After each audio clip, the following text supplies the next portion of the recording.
Assalamualaikum warahmatullahi wabarakatuh. Kami dari kelompok 2 atas nama Sofiatul Hasanah dan Fathuz Luzi akan mempresentasikan tentang profil Jawa Pos, yang mana yang pertama kali akan memaparkan materinya yaitu teman kami Fathuz Luzi. Kepadanya kami persilahkan. Baik, Assalamualaikum warahmatullahi wabarakatuh. Di sini saya sebagai presentator pertama dari kelompok 2, yang mana kelompok kami akan membahas tentang profil PT Jawa Pos Group. Kemudian selanjutnya sejarah singkat PT Jawa Pos atau Jawa Pos Group. PT Jawa Pos didirikan oleh De Chung Sen pada tanggal 1 Juli 1949 dengan nama The Jawa Pos. Saat itu De Chung Sen hanyalah seorang pegawai bagian iklan di sebuah bioskop di kota Surabaya. Karena setiap hari dia harus memasang iklan bioskop di surat kabar, lama-lama ia tertarik untuk membuat surat kabar sendiri. Setelah sukses dengan Jawa Posnya, De Chung Sen mendirikan pula koran berbahasa Mandarin dan Belanda. Kemudian pada akhir tahun 1970-an, omset Jawa Pos mengalami kemerosotan yang tajam hingga pada tahun 1982 tirasnya tinggal 6.800 eksemplar per hari. Kemudian De Chung Sen akhirnya memutuskan untuk menjual Jawa Pos pada tahun 1982. Pada tahun itu Erik PH Samola waktu itu adalah direktur utama PT Gravity Press atau penerbit majalah Tempo, yang mana mengambil alih Jawa Pos dengan manajemen baru. Erik mengangkat Dahlan Iskan yang sebelumnya adalah kepala bagian Biro Tempo di Surabaya. De Chung Sen pada akhirnya memutuskan untuk menjual Jawa Pos pada tahun 1982.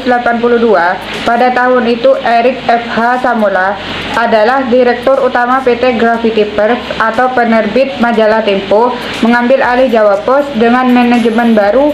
Erik mengangkat Dahlan Iskan yang sebelumnya adalah kepala Biro Tempo di Surabaya untuk memimpin Jawa Pos.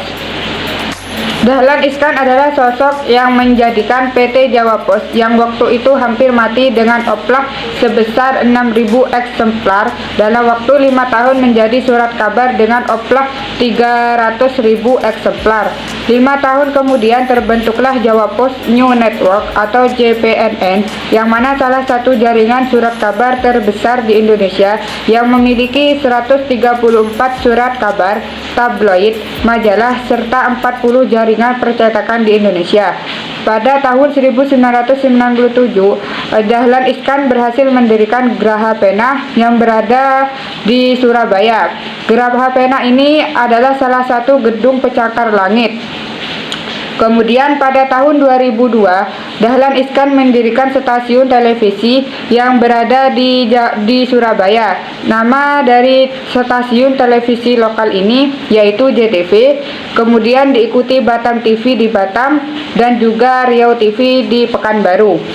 Kemudian pada tahun 2002, Jawa Pos Group membangun pabrik kertas koran yang kedua dengan kapasitas 2 kali lebih besar dari pabrik yang pertama, yaitu PT Adi Prima Suraperintah.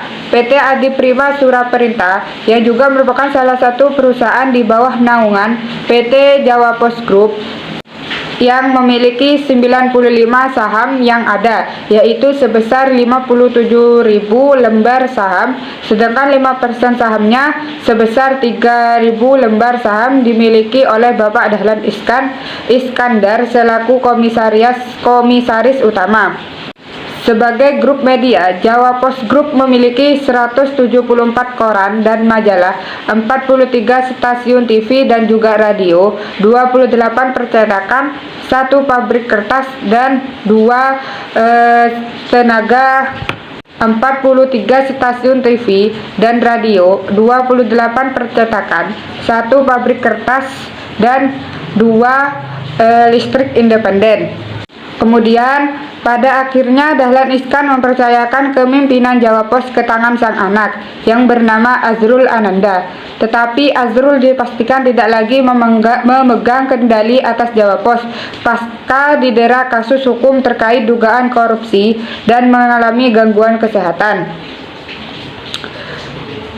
Kemudian posisi Dahlan Iskan di Jawa Pos. Kemudian untuk Direktur Utama Jawa Pos pada saat ini sudah digantikan oleh Jati Hidayat pada tahun 2017 sampai saat ini. Jati Hidayat merupakan putra dari Gunawan Muhammad.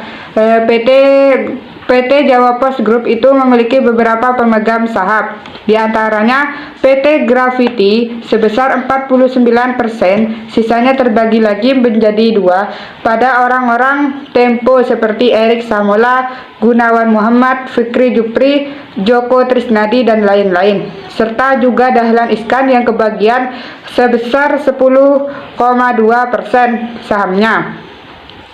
Kemudian untuk anak perusahaan dari Jawa Pos serta Jawa Pos Multimedia atau JPM serta penghargaan yang telah didapat oleh Jawa Pos akan dipresentasikan oleh Sofiatul Hasanah.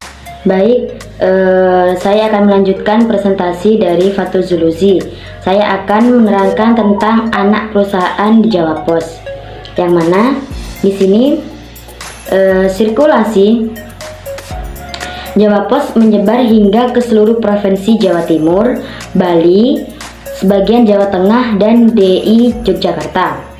Jawa Pos terbit dalam beberapa edisi. Jawa Pos edisi Surabaya beredar di kota Surabaya dan sekitarnya, Kabupaten Sidoarjo, dan Kabupaten Gresik. Saat ini Jawa Pos memiliki 15 radar, yakni masing-masing memiliki redaksi sendiri di kotanya, yakni Jawa Pos Radar Tulungagung, yang mana berada di Tulungagung. Yang kedua, Radar Surabaya, yang berada di Surabaya. Radar Blitar, Jawa Pos Group itu berada di Blitar. Jawa Pos Radar Banyuwangi, yang berada di Banyuwangi. Radar Tuban, yang mana berada di Tuban. Radar Jogja, yang berada di Jogja. Radar Jember, yang berada di Jember, Mojokerto, dan Radar Bromo Madiun. Radar Madura, Radar Gresik, Radar Jombang, Radar Bojonegoro, Radar Kediri, Radar Malang, dan Radar Mojokerto yang berada di Mojokerto, Radar Jombang yang berada di Jombang, Radar Kediri berada di Kediri, dan Radar Malang yang berada di Malang. Kemudian Radar Gresik, Radar Madura, yang terakhir Radar Bali. Selanjutnya di sini saya akan membahas tentang Jawa Pos Multimedia (JPM), yang mana perusahaan yang dibangun dengan idealisme mengintegrasikan dan memperkuat jaringan media televisi grup Jawa Pos untuk kepentingan bersama. JPM sebagai merek dengan nama legal PT Jawa Pos Multimedia mempunyai nilai-nilai dasar kebaikan dan keberagaman yang menjadi landasan bagi merek JPM. Siaran JPM dapat disaksikan banyak di stasiun televisi lokal grup Jawa Pos di berbagai wilayah Indonesia. Siaran JPM dapat disaksikan di banyak stasiun televisi lokal grup Jawa Pos di berbagai wilayah Indonesia. Stasiun televisi lokal yang termasuk ke dalam jaringan JPM antara lain ada JTV, ada RTV, Lombok Pos TV, PJTV, Jack Inspirasi Kito, Pai TV, Jambi TV, Bungo TV, Pon TV, BTV, RCTV, Banjar TV, Padang TV, Fajar TV. Nah, di sini PT Jawa Pos Group merambah bisnis baru, yaitu Independent Power Plant atau disingkat IPP. Proyek pertama adalah 1x25 MW di Kabupaten Gresik, yakni dekat pabrik kertas. Proyek yang kedua 2x20 MW didirikan di Kalimantan Timur, bekerja sama dengan perusahaan daerah setempat. Jawa Pos juga telah berhasil meraih beberapa penghargaan. Di antaranya yang pertama yaitu Indonesia Best Brand 2007. Yang kedua, Super Brand Indonesia Choice 2010-2011. Greatest Brand People Choice 2010. Indonesian Most Favorite Brand 2011. Women Brand 2011. Best Design in Asia Media Award 2012. Yang terakhir, World Young Reader Newspaper of the Year 2011. Nah, di situ sudah sangat jelas banyak penghargaan yang didapatkan oleh The Jawa Post. Baik, mungkin itu saja presentasi dari kelompok 2. Mungkin ada kesalahan dari awal sampai akhir, baik dari tutur kata ataupun tingkah laku. Kami dari kelompok 2 mohon maaf yang sebesar-besarnya. Semoga pemaparan dari kami bisa bermanfaat bagi kalian semua. Akhirul kalam, assalamualaikum warahmatullahi wabarakatuh.